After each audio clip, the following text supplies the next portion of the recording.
Bonjour à toutes et à tous, je suis ravi de vous retrouver pour cette nouvelle webconférence d'actualité intitulée «Les faiseurs de bifurcation écologique, qui sont-ils et comment font-ils?», organisée par VK en partenariat avec l'ADGCF, l'association des directeurs généraux des communautés de France. Donc, cette thématique et l'objet de cette webconférence est de parler aujourd'hui et de vous montrer le deuxième film réalisé par l'ADGCF qui s'intitule «Les faiseurs de bifurcation et si l'écologie était la matrice des politiques intercommunales», la suite, donc pour ce numéro 2. Et donc, vous vous rappelez en 2 secondes, on reviendra par la suite, mais le premier film date de 2023 et effectivement, l'objet de ce film, pour faire simple, c'était un peu la question du pourquoi sur ce sujet. Et là, avec cette seconde étape, c'est le comment, effectivement, avec un certain nombre de focus, d'exemples de communautés. Et c'est vrai qu'on va vous en montrer quelques extraits. Donc, ces 2 films ont été réalisés en partenariat avec la Banque des Territoires et VK. Et tout de suite, je vous présente nos 2 intervenants. Donc, tout d'abord, Régis Petit, DGS de la communauté d'agglomération Seine-Eure et qui est président de la DGCF. Et Didier Locatelli, sociologue et directeur associé du cabinet New Deal, qui effectivement a eu un rôle très important dans ces 2 films. Donc, un grand merci à vous deux. Et donc, comme je vous y disais, on va avoir des extraits. Donc, on va faire un séquençage. On aura 4 séquences. Et après, on en discutera avec nos 2 intervenants. Tout d'abord, on se disait qu'on pouvait démarrer avec le tout début du film, qui est une déclaration très, très courte d'un économiste qui parle à plusieurs reprises dans le film et qui a une formule assez forte. Donc, on se dit que c'était pour un peu planter le décor, c'était bien de l'avoir.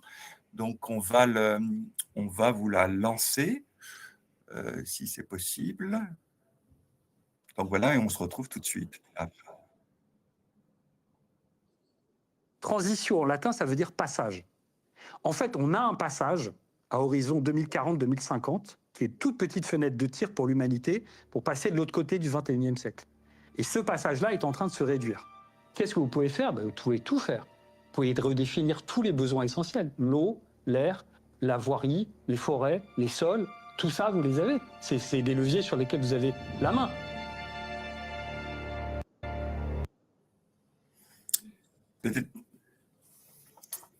Voilà, on va retirer l'image. Peut-être, donc, première question à Régis Petit. Donc, déjà un message fort, mais un message aussi, j'ai envie de dire, positif, parce qu'on est sur des sujets où on peut avoir beaucoup d'inquiétudes à juste titre, mais il y a quand même des choses positives.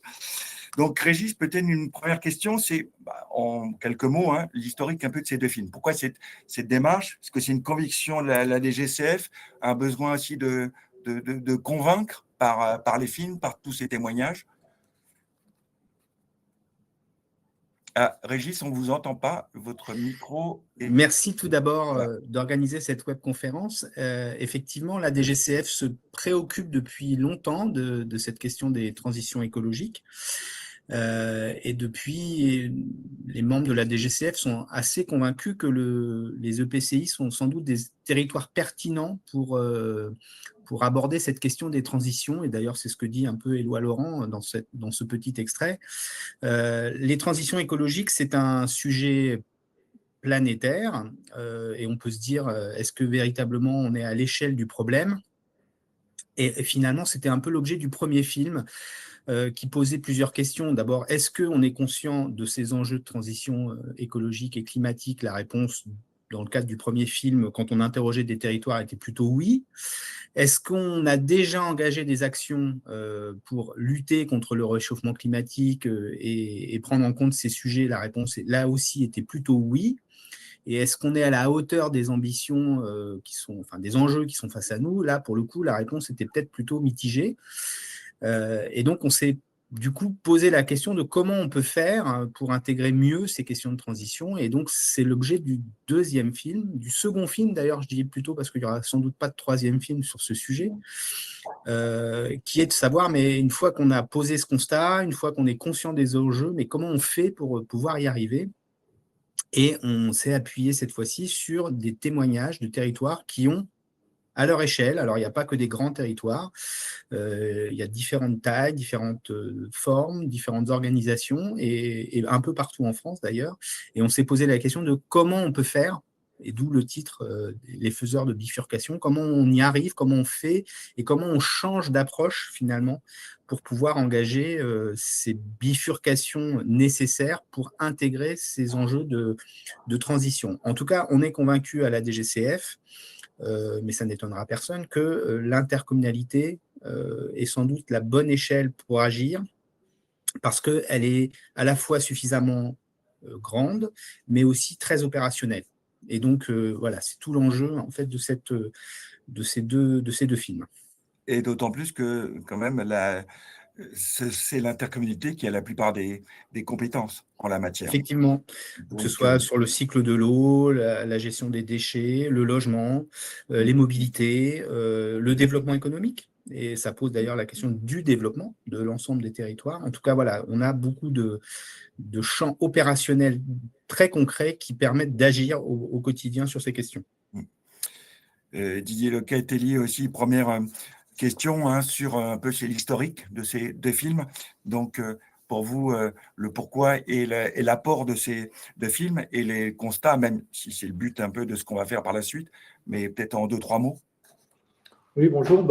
Le premier film, il posait la question de comment les territoires se sont saisis de la question environnementale. Et on voyait que la question environnementale était très présente depuis très longtemps, et qu'en réalité, les territoires restaient plutôt dans une logique où la primauté du développement et de la gestion d'externalités négatives du développement. Le deuxième, il se posait la question de savoir les territoires qui ont fait différemment, quels étaient le point commun de leur approche. Et on voit bien qu'il y a deux partis pris. Un premier parti pris consiste à dire qu'il faut partir des limites physiques des ressources du territoire. Et un deuxième parti pris qui est de dire on va plutôt travailler l'habitabilité du territoire, sa robustesse, plutôt que son attractivité et sa performance. Et très tôt, émergent trois grandes questions. La question des coopérations. On voit bien que dès qu'on part des limites physiques, dès qu'on part des ressources, on fait exploser les périmètres. Il y a la question de la gouvernance, et notamment cette idée de comment on politise certains renoncements. Et puis, il y a la question des récits. Qu'est-ce qui font de la bonne santé du territoire? On voit bien que voilà, il faut faire bouger les récits si on veut que les territoires changent. Mais les deux points principaux, c'est partir des limites et travailler l'habitabilité du territoire. C'est vraiment les deux fils rouges des approches qu'on a de tous les territoires qui sont différents.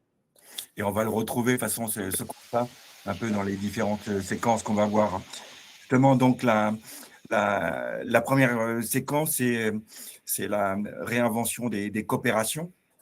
Effectivement, là, on va voir, si on peut lancer le film, vraiment il y a plusieurs exemples hein, dans le film, mais là, dans l'extrait, on va surtout voir le Scott de Gascogne et effectivement des choses assez intéressantes. Donc, au départ, lorsqu'on a commencé ce travail de Scott, il y avait un seul PLUI opérationnel sur notre périmètre. Finalement, qu'est-ce qui nous a permis de se dire on fait quelque chose ensemble? On a trouvé des valeurs communes. Et cette valeur, c'est la préservation de l'habitabilité de ce territoire à l'aune de ses dynamiques économiques et démographiques. Et ce n'est pas simplement le consentement à une norme. C'est aussi une façon de dire à Toulouse, il va falloir aussi respecter les règles que l'on a édictées. C'est un peu ça, donc c'est une arme un peu quand même. C'est absolument une arme politique. Vous ne pouvez pas raisonner en solo et en silo de votre côté. Il faut obligatoirement que vous travailliez avec nous. Le SCOT a été approuvé à l'unanimité par les EPCI, à l'unanimité.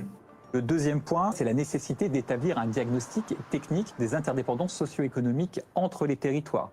Ça donne aux élus la possibilité de mesurer l'état de leurs ressources. Et c'est à partir de cette mesure-là qu'on peut construire les indicateurs et que les élus sont en capacité de construire une communauté de destin écologique. On a voulu créer un outil pour permettre aux maires de prendre conscience de la vitesse de consommation foncière sur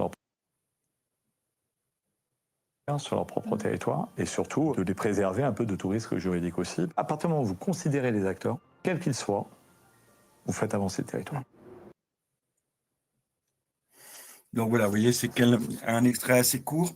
Peut-être une petite réaction de vous deux, parce que c'est vrai que cet exemple est assez, j'ai envie de dire, assez inspirant, et d'insister sur cette importance de travailler ensemble. C'est quand même ce Scott adopté à l'unanimité, ça donne envie. Et tout ça ne tombe pas du ciel. Effectivement, c'est le fruit d'une méthode, j'ai envie de dire. Alors, je ne sais pas quel est le premier qui veut réagir. Moi, je veux bien. Oui.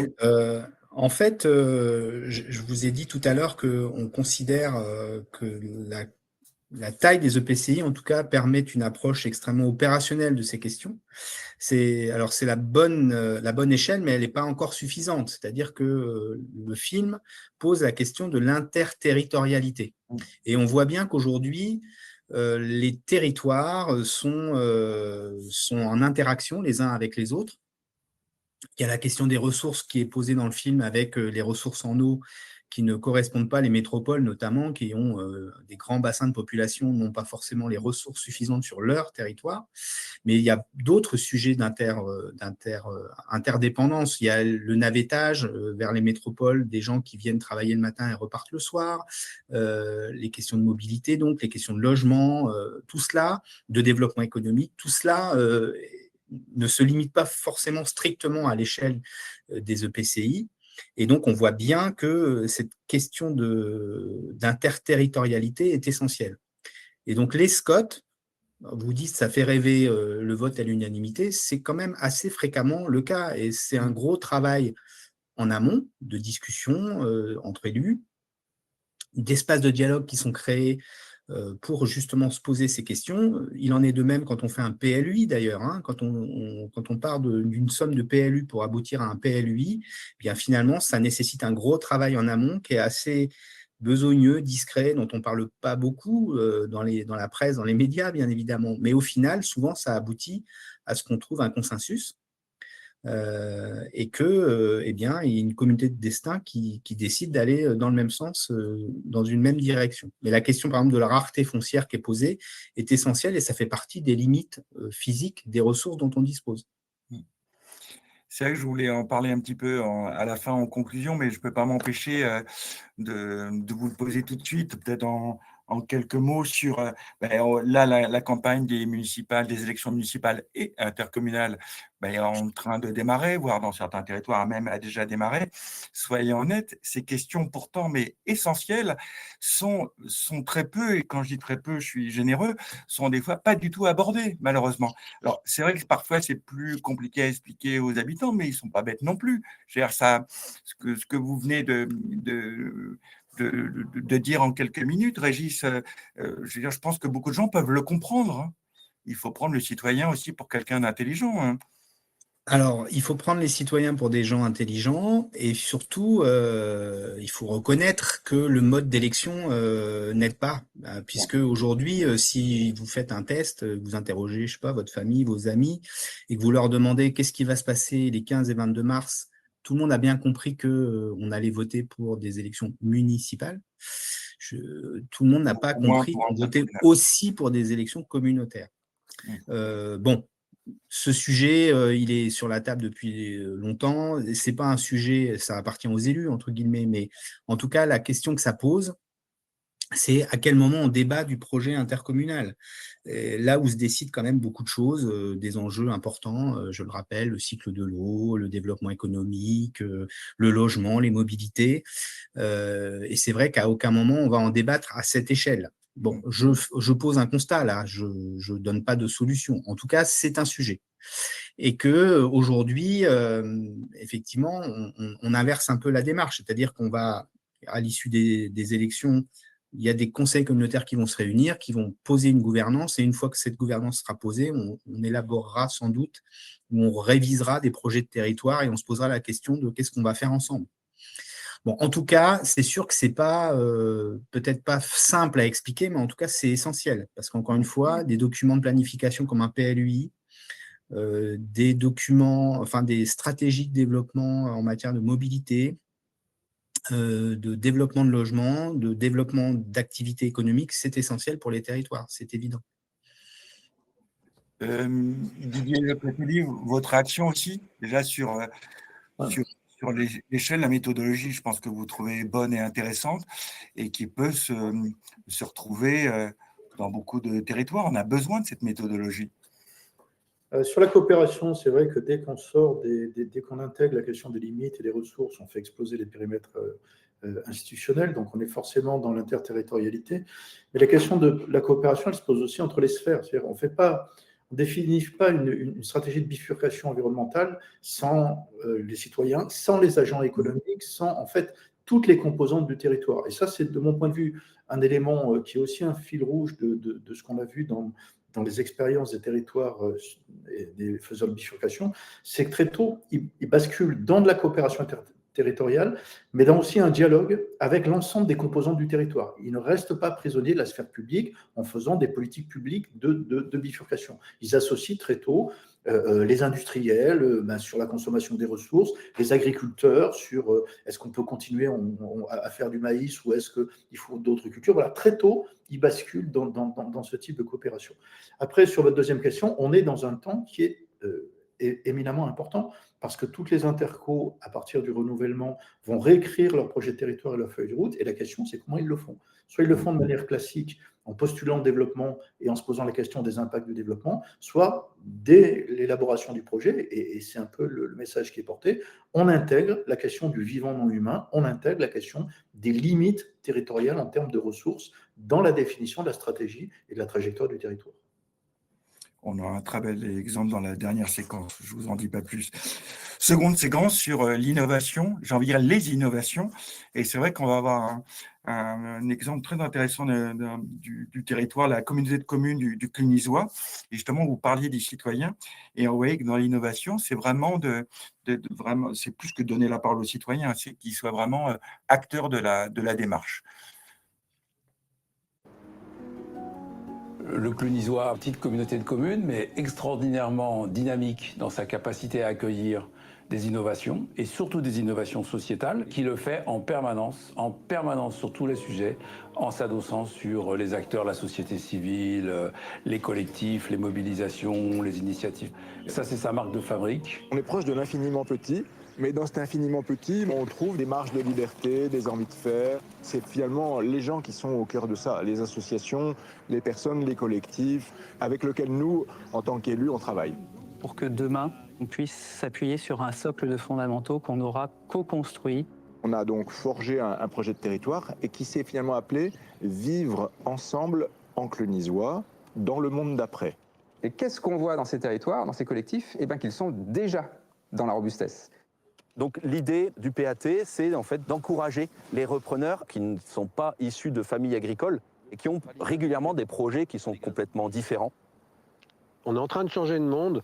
Quelle perspective on donne à nos habitants? C'est la collectivité qui doit faire levier sur beaucoup de choses. Elle doit faire levier sur l'économique, elle doit faire levier sur l'environnement, elle doit faire levier sur le social aussi. Dans un monde instable et en pénurie chronique de ressources, le décideur, il faut plutôt qu'il soit un facilitateur. Et c'est un facilitateur qui ne dit pas « je veux et je sais comment faire », c'est quelqu'un qui dit « j'ai envie et je ne sais pas comment faire ». Ça a été une décision compliquée que de dire « et si on revenait à notre vocation forestière en tant que communauté ?» Sur le moment, j'y croyais pas. Très franchement, j'y croyais pas. Je disais, ok, une forêt, mais pourquoi faire? Qu'est-ce qu'on va faire de ça? Si on n'est pas, nous, dans le faire, en fait, on ne se rend pas forcément compte de qu'est-ce que ça veut dire de piloter une forêt, en fait. Articuler quand on est un petit peu à égalité d'engagement, ça devient possible. On a réussi à mettre en place un collectif sur de la gestion.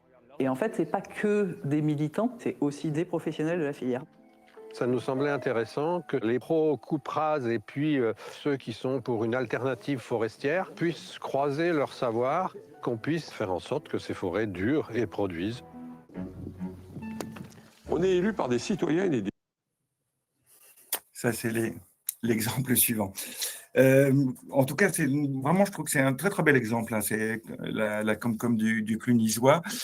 C'est vrai que ce que dit la DGS, c'est bien. Ça, Régis, je vous demanderai peut-être à Didier en premier lieu. C'est vrai que vous aviez insisté sur la notion de robustesse, et c'est vrai que c'est cité dans l'exemple de dire la robustesse, elle est là, ou elle est déjà présente. Est-ce que vous pouvez réagir là-dessus, justement? Ça renvoie aussi à la question du récit. Finalement, qu'est-ce qui fonde la bonne santé d'un territoire? Est-ce que c'est en permanence d'être en croissance de population? Je précise quand même qu'on est à la veille d'une révolution démographique importante. Est-ce qu'il faut toujours plus d'emplois? Voilà. Est-ce qu'on reste dans ces modèles-là? Ou est-ce que finalement, on se pose la question, et c'est aussi ce que dit Éloi Laurent, de la réponse aux besoins essentiels des gens? Et donc, on bascule effectivement dans le concept de robustesse développé par Olivier Amand, qui dit on est dans un monde de plus en plus instable, dans un monde qui bascule dans un système de pénurie chronique de ressources. Et en réalité, les territoires qui s'en sortiront, ce n'est pas les territoires hyper spécialisés et hyper performants, mais c'est les territoires robustes. Et donc, la robustesse, c'est à la fois la capacité à préserver ses ressources essentielles, sa biodiversité, ses ressources, etc. C'est la capacité à répondre aux besoins essentiels des gens. Et on a vu avec la crise du Covid que ce n'est pas aussi évident que ça, qu'on est dans des chaînes de valeur qui s'étirent à l'échelle mondiale et que les ruptures de ces chaînes peuvent poser des questions de réponse à des besoins essentiels. Et puis, c'est aussi la robustesse économique. Là aussi, il y a des notions qui sont vraiment importantes. Comment on rend... alors, on n'est plus dans une logique de relocalisation, mais de reterritorialisation, c'est-à-dire de remise en lien de l'économie avec les ressources propres du territoire. Donc, effectivement, tous ces territoires-là s'inscrivent déjà, avant même qu'on ait formulé le concept, dans une logique de robustesse du territoire. Et participation des citoyens. C'est vrai que... Citoyens, pas que les citoyens. Ça me semble important. Martin Vanier le dit très tôt. Il bascule tout de suite dans une coopération avec les associations, avec les industriels, avec les agriculteurs, avec tout ce qui fait la société, pas que les citoyens. Très tôt, ils construisent des politiques ensemble.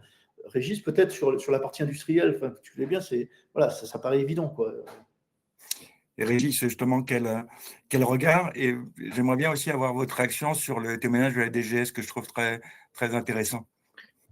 Effectivement, la DGS, elle pointe du doigt, on part un peu dans... C'est une manière inhabituelle peut-être d'avoir une approche innovante et on se demande où tout cela va aboutir et on ne le sait pas à l'avance d'ailleurs. Donc, c'est ce qu'elle pointe un peu la DGS en disant mais qu'est-ce qu'on va faire avec une forêt? Où est-ce que tout cela nous emmène? Mais moi, j'insiste sur cet aspect qu'évoquait Didier de robustesse et de rebond, enfin de la nécessité d'associer l'ensemble des acteurs et effectivement pas que les citoyens. On a fait beaucoup de démarches citoyennes qui ont plus ou moins bien fonctionné d'ailleurs par le passé, parce que ça pose toujours la question de la différence entre la démocratie représentative qui est légitime, et puis les démarches citoyennes où finalement on voit bien, même au niveau de l'État, ça donne pas toujours de résultats. Ça donne pas toujours, et ça peut générer beaucoup de frustration. Mais ce qui est sûr, c'est qu'il faut associer les acteurs, l'écosystème économique. Moi, il se trouve que je travaille sur un territoire qui est très industriel. On passe notre temps à discuter, échanger avec les industriels pour pouvoir s'adapter, agir au mieux et échanger sur tout un tas de sujets. La mobilité des salariés, la capacité de loger leurs salariés, d'être attractif pour pouvoir recruter des salariés dont ils ont besoin.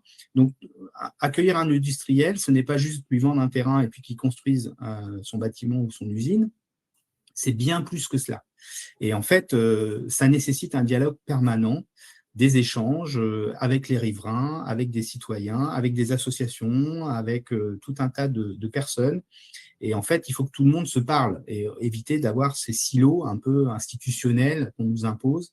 Et on voit bien que c'est une clé de la réussite en fait, des territoires. Et puis la robustesse, ça c'est un sujet qu'on travaille beaucoup à la DGCF, parce que finalement, on voit bien qu'il y a des territoires, par exemple comme le mien, qui sont très industriels, et il faut qu'on puisse capter, évaluer les risques sur ces territoires, qui sont parfois des risques externes.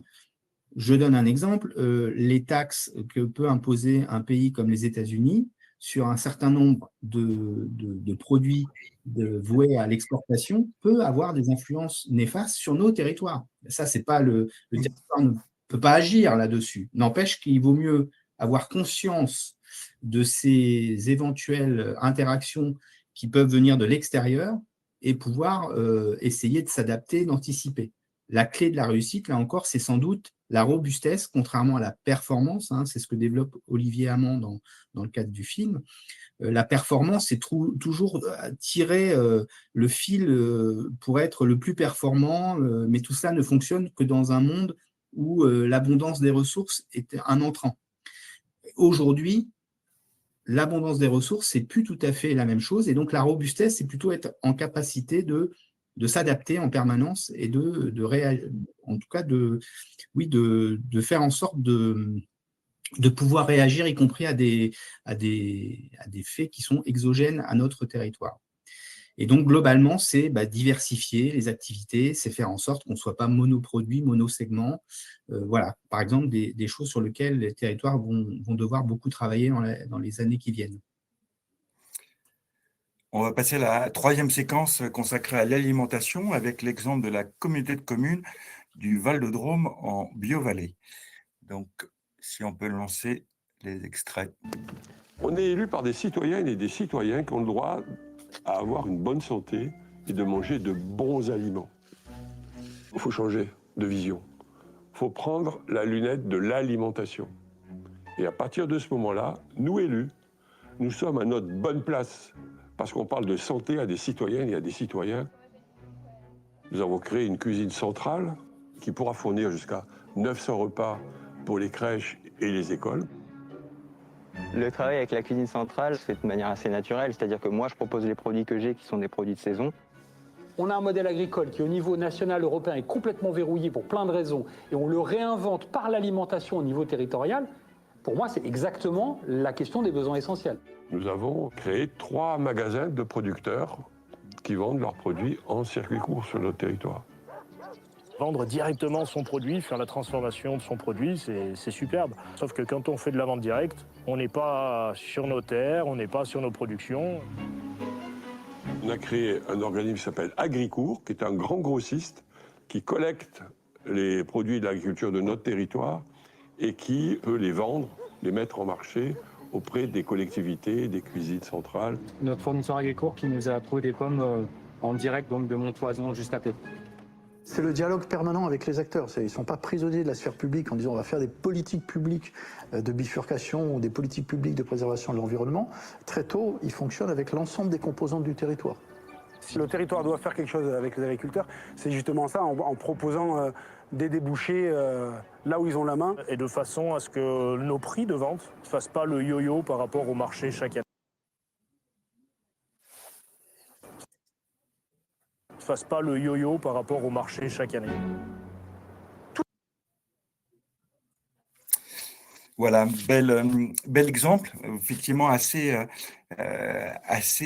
complet, qui a su vraiment développer je sais pas comment dire ça, un vrai écosystème. Je trouve que notamment cette création d'Agricourt là, qui forme de grossiste est quand même très intéressant. Et donc, Didier, vous intervenez justement, vous commentez. Peut-être un mot sur cet exemple assez complet, que je trouve d'autant plus intéressant vu l'actualité du moment en matière agricole. Et est-ce que ce qu'on voit là, pour vous, ça peut se reproduire dans quasiment je dirais pas tous les territoires, mais dans beaucoup d'endroits? En fait, le Val-de-Drôme en Biovallée, c'est le territoire qui fournit l'exemple d'une trajectoire alternative le plus évident. Déjà, il y a une vingtaine d'années, ils sont confrontés à une crise de l'eau vraiment très importante. Ils ont des pénuries d'eau pendant 2-3 années consécutives et ils s'aperçoivent qu'ils pompent dans la rivière, c'est la vallée de la Drôme, beaucoup plus que ce qu'ils devraient pomper. Et donc, ils se posent la question de quelle agriculture on veut, quelle industrie on veut, etc. Donc, dès le départ, ils se posent la question de quelle est la limite de la ressource et comment je parle de la limite de la ressource. Ils commencent par l'eau. Ensuite, ils travaillent beaucoup sur la qualité des sols. Et donc, ils vont là encore basculer dans une autre agriculture, l'état de la forêt, etc. Et le deuxième exemple, c'est qu'effectivement, eux posent la question de l'habitabilité du territoire. Et ce que dit Éloi Laurent, la réponse aux besoins essentiels des gens. Donc, ils sortent finalement d'une stratégie construite sur la croissance pour basculer dans une stratégie construite sur le bien-être. Ils s'occupent beaucoup plus des gens quelque part que des lieux, mais ils se posent vraiment la question de l'habitabilité et de comment je réponds aux besoins essentiels des gens. Et ils ont cette idée de partir de l'alimentation. Et ce qui est très intéressant, c'est de voir le changement, par exemple, des activités agricoles sur 30 ans. C'est très concret. Il n'y a plus de maïs.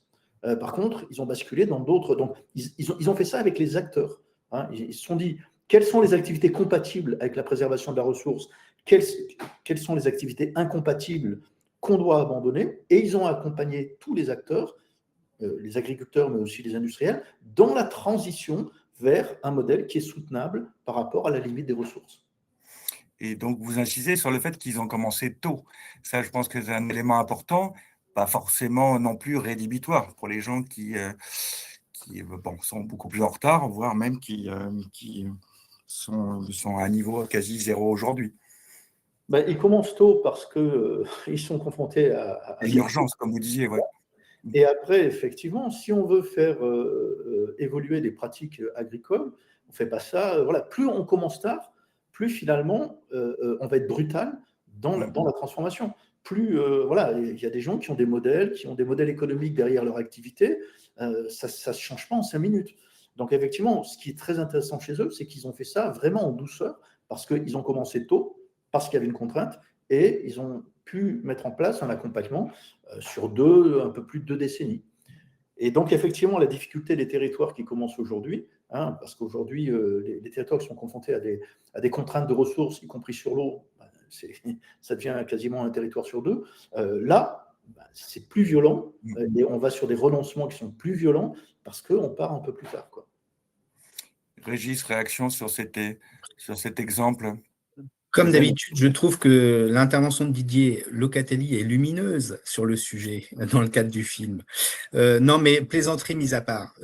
En fait, ce qui est intéressant, c'est que vous voyez bien dans l'exemple que donne Didier, c'est que on ne peut pas imposer aux agriculteurs de leur dire vous n'avez plus faire de maïs, vous allez faire autre chose. On peut toujours essayer, mais ça ne fonctionnera pas. Et que le fait de devoir associer les acteurs du territoire, en leur expliquant, dialoguant finalement, et en essayant de trouver en commun des solutions, ça paraît quand même la solution la plus, en tout cas celle qui a le plus de chances d'aboutir.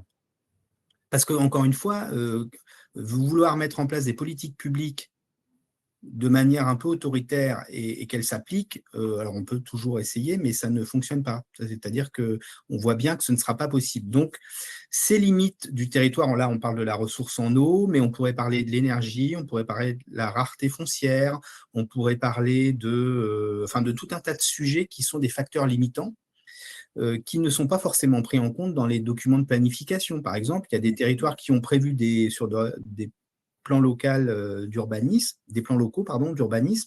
du développement d'habitat, et puis qui s'aperçoivent que, au moment où on veut construire, on n'a plus la ressource pour alimenter les nouvelles constructions. Et donc, c'est pour ça que de partir des limites physiques, ça nous semble quand même assez essentiel. Mais mine de rien, c'est une révolution. Parce qu'encore une fois, il faut arriver à l'évaluer, à évaluer ces limites physiques dont on parle. Et donc ça, c'est un travail sur lequel, d'ailleurs, nous, on essaie de produire de la documentation, des éléments, mais c'est ce qui devra être intégré dans les futurs projets de territoire du futur mandat qui s'ouvrira dans les prochaines semaines, le prochain mois. Et puis, dernier point peut-être, derrière tout cela, il y a quand même l'image qu'on se fait aussi de ce que doit être le rôle d'un élu. Jusqu'alors, on pense que les élus, c'est des gens qui doivent toujours développer plus, toujours accueillir de nouveaux habitants, de nouvelles entreprises et en gros croître. Et en fait, on voit bien que, et même les élus d'Interco de France se posent cette question du futur mandat, c'est de se dire mais c'est quoi finalement le rôle d'un élu dans le futur mandat qui s'ouvre? On parle beaucoup de lien social, qui est un sujet qu'on n'évoquait pas du tout avant, et qui est important, parce que si on veut que les différentes composantes de la société travaillent ensemble, le lien social, c'est important. Et puis surtout, est-ce que, en gros, un élu qui réussit, c'est un élu bâtisseur? Eh bien, peut-être cette image est en train de changer, à notre sens, parce que la démographie, on n'en a pas encore parlé, mais c'est un bouleversement majeur de nos sociétés. Il y a une baisse plus que significative des cohortes scolaires et avant un effondrement annoncé d'ici une dizaine d'années. Il y a un vieillissement de la population qui fait que tout cela aura des impacts sur nos conditions d'habitat, d'habitabilité dans les territoires, sur les logements, sur les mobilités. Et donc, globalement, toutes ces questions majeures imposeront sans doute de changer l'image de l'élu qui réussit, entre guillemets, et qui ne sera peut-être plus l'élu qui a construit beaucoup au cours de son mandat, mais qui aura peut-être essayé de faire en sorte de s'adapter à ces nouvelles données. Et ça se traduira sans doute de façon extrêmement différente dans l'image qu'on se fait de l'élu qui a pu mener à bien son mandat. Juste un point pour rebondir sur ce que disait Régis sur la dimension sociale. C'est un point sur lequel insiste beaucoup Jean Serré, le président de la communauté. Il dit quand on commence cette démarche, on fait partie des 3 territoires les plus pauvres de la Drôme. Aujourd'hui, on fait partie des 3 territoires les plus riches. C'est-à-dire que cette idée pour assurer la cohésion sociale, il faut faire du développement, parce que le développement par ruissellement crée de la cohésion. Eux, ils ont fait un autre parti. Ils ont pris un autre parti d'un développement plus raisonné. Et ça ne s'est pas traduit par une paupérisation du territoire, bien au contraire. Donc cette dimension-là, le président insiste beaucoup, elle me paraît importante. Non, l'exemple est d'autant plus inspirant, je trouve. Dernière séquence, donc j'ai envie de dire, on va rentrer un peu dans le dur, si vous me passez l'expression, que j'ai envie de dénommer « apprendre à renoncer ». Donc là, on va avoir l'exemple vraiment très fort de la communauté de communes de la Matessine. Donc là, on est en zone de montagne. Et je vous laisse découvrir cet exemple. Toutes les expériences intéressantes dont j'entends parler en matière de transition, elles se font au niveau territorial. Absolument toutes. Les communautés énergétiques, la sécurité sociale d'alimentation, le droit des forêts, etc., etc. Ça n'est qu'au niveau territorial. Donc vous avez tous les leviers. Comment est-ce qu'on prend en charge cette question des attachements? Et attachement ici, ça veut dire ce à quoi on tient, ce qui nous tient. Qui va être affecté et de quelle manière, et comment on peut y remédier. On a des élus qui sont face à un choix. Je remonte le front de neige avec un nouveau téléporté, j'investis massivement dans la neige de culture et je gagne 20 ans. Et au bout de 20 ans, il se passe quoi? Ou ils ont un deuxième choix, et c'est le choix qu'ils font, c'est de dire on ne met plus d'argent public dans ce modèle-là. On parle de 4 millions d'euros pour une intercommunalité de 20 000 habitants, c'est pas rien. Ça réinterroge le modèle de station en tant que service public. La communauté de communes, ce n'est pas la station.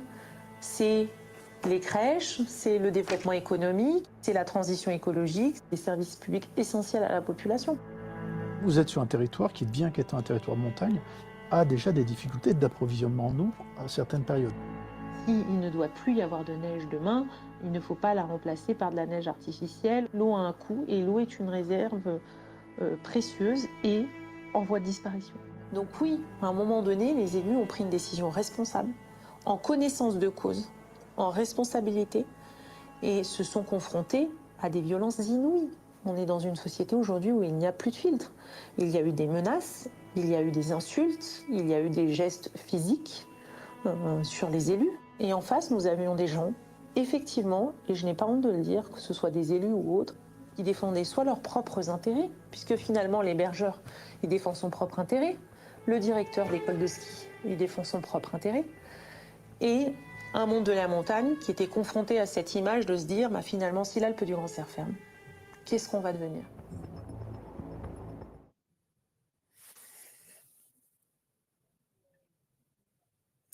Exemple effectivement très très fort. Juste vous dire, effectivement, ça pouvait paraître un petit peu décalé. Il y a eu quelques mots d'Éloi Laurent que j'avais mis au début de cette séquence, qu'on aurait pu mettre au tout début, parce qu'effectivement, il résume bien tout l'intérêt de cette démarche du film et de montrer que, j'ai envie de dire, tout se passe, ou le gros des choses qui se passent se font dans les territoires. Revenir sur cet exemple, la force de cet exemple. Donc peut-être votre réaction, Didier Locatelli. Effectivement, vous parlez là dans ces témoignages, et on voit justement le fait que cette bifurcation écologique dont on parle depuis le début, à quel point là ça cogne, et ça cogne fort avec les intérêts économiques. Et ça évoque aussi ce changement de modèle. Alors c'est vrai qu'on voit que ça passe... Là, dans le cas présent, ça passe difficilement.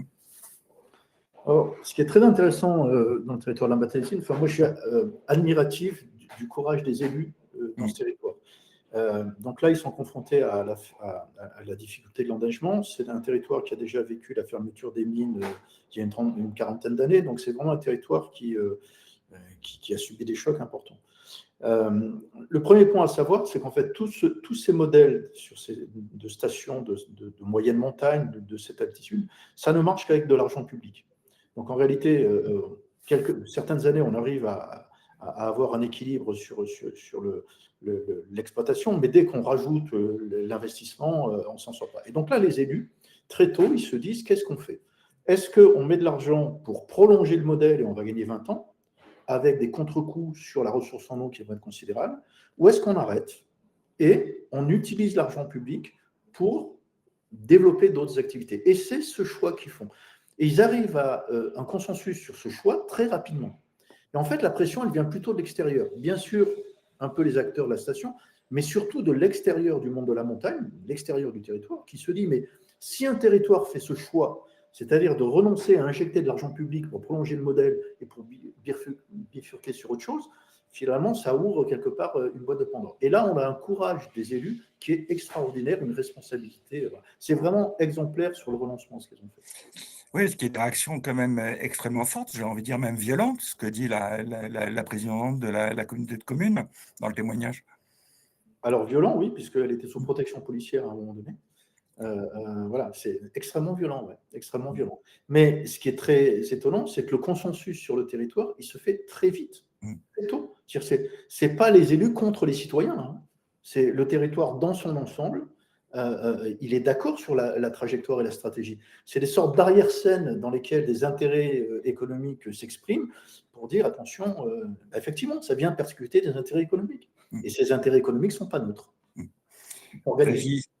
Régis, quelle réaction? Et je trouve qu'en plus, ça illustre bien le propos que vous aviez il y a 3-4 minutes, quand vous parliez effectivement de ce besoin du changement un peu de modèle, de l'élu, là. Fini l'élu bâtisseur, j'ai envie de dire. Ben, en tout cas, fini. En tout cas, ce ne sera pas que cela, ça c'est sûr.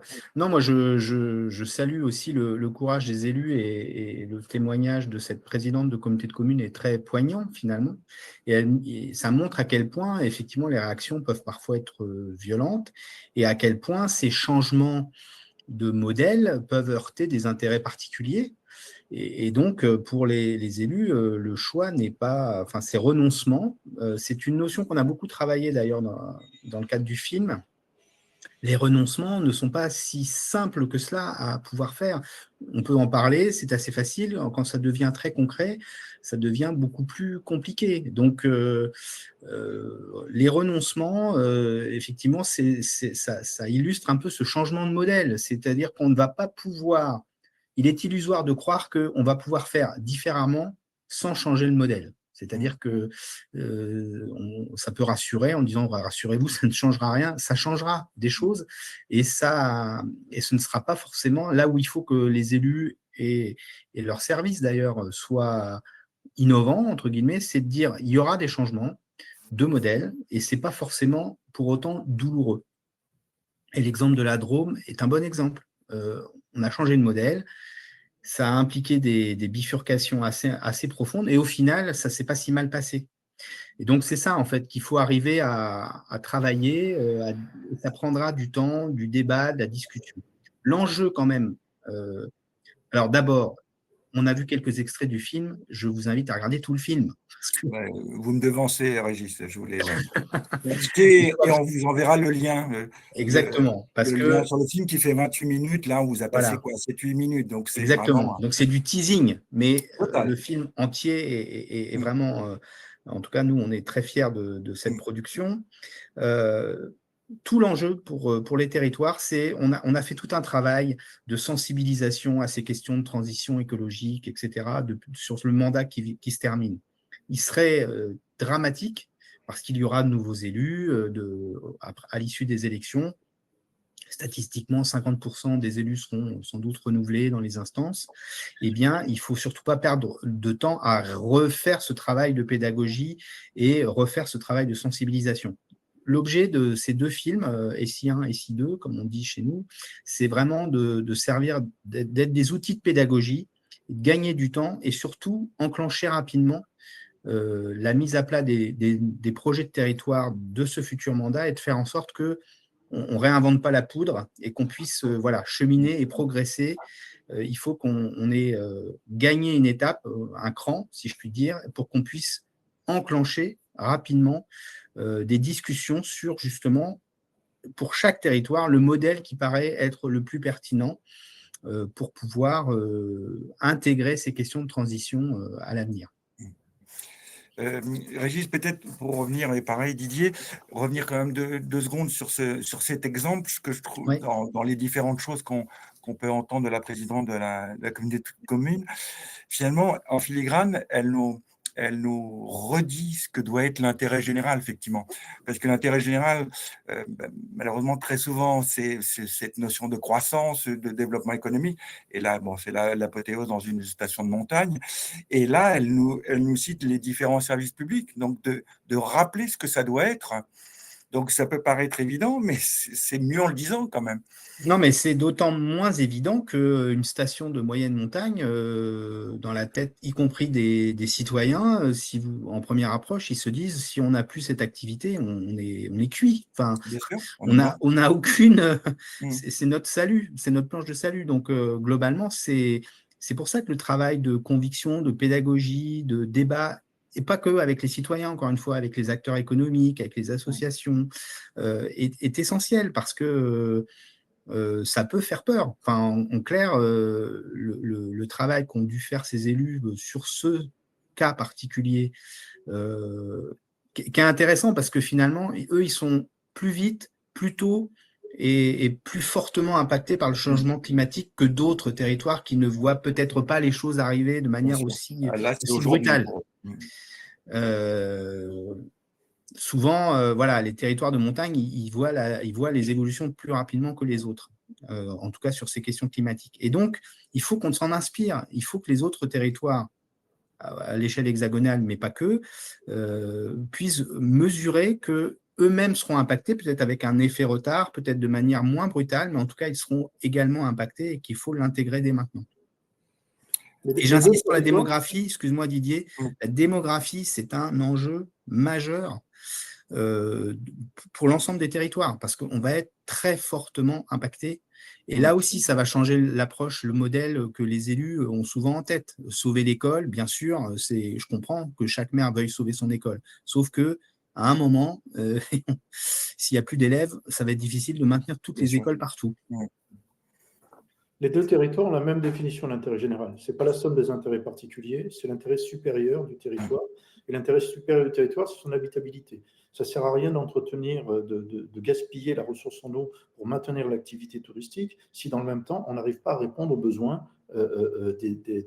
besoins d'alimentation en eau des particuliers. La différence entre les deux, c'est qu'il y en a un qui commence beaucoup plus tôt. Et c'est flagrant dans les discussions sur la Matésine. Certains élus disent, mais cette décision, on aurait dû la prendre il y a 20 ans. La différence, c'est l'anticipation. Et s'il n'y a pas d'anticipation, effectivement, il y a un moment donné, c'est très brutal, c'est-à-dire qu'on va jusqu'à l'effondrement.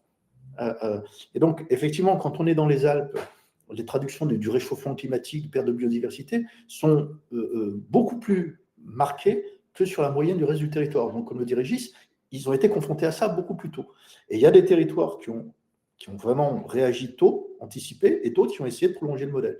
Et quand on prolonge le modèle, il y a des choses qu'on peut adapter, et il y a des choses qui sont incompatibles avec la préservation durable de la ressource auxquelles on doit renoncer. Mais les renoncements brutaux, les renoncements immédiats sont extrêmement brutaux. C'est comment on gère finalement des renoncements dans le temps. Et donc, ça veut dire qu'il faut partir très très tôt. Après, le dernier point qu'évoque Régis, la question démographique, c'est une révolution. C'est-à-dire qu'effectivement, on prévoyait en 2034 une baisse, un sol naturel négatif. C'est arrivé cette année.